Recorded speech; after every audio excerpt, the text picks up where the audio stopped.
Magandang buhay mga kakek! Siyempre, before tayo tatayo, stretching muna tayo. Stretch muna tayo every morning. 1, 2, 3, 1, 2, 3, ganon. Yun yung ginagawa ni Keks niyo every morning. Ba-bao, gabasa. Siyempre, punta natin si kapatid dun sa kabila. Ba-ba, gabasa na. Alang, sarap ng tulog mga kakeks. Ano kayo panaginip nito?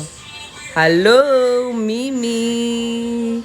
Pagkatapos kay Mimi, syempre, punta na naman tayo sa walking in the morning. Charity, ikaw giti, ba, oh! Tara mga kakeks, samahan nyo kami sa paglalakad dito sa asyenda namin. Charity, kaug iti.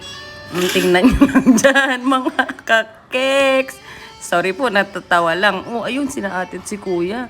Sana all. Pagdating sa bahay, stretching na naman, exercise na naman. Wow, galing talaga ng kapatid ko. Ang lakas ng loob magpapayat. Siyempre, nabudol kay TikTok. Ang daming crop tops, mga high waist. Siyempre, magtataps na daw siya, mga kakeks. Charity, ba-bao, gabasa. Alakan no, as inaniwang, ay pumayat na pala. Sorry sa Bisaya, charis. Siyempre, mga kakeks, pagkatapos exercise, dito naman tayo sa gawaing bahay.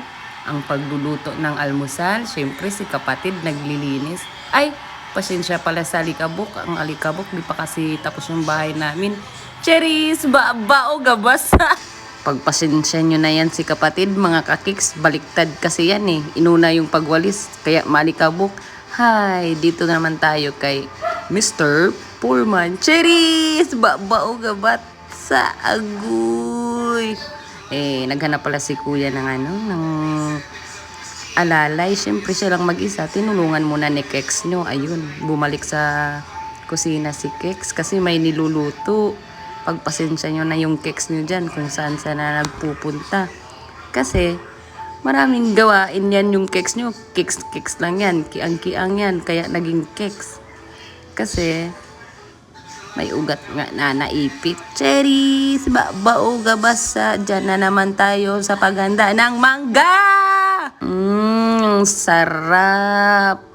Tapos sinundan pa ng gulay. Healthy living tayo mga kakik. Siyempre, dapat ganyan.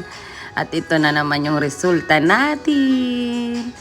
Ganyan yung kalabasan ng bahay namin paggabi. O, diba? Kaya abang-abangers sa susunod. Goodbye!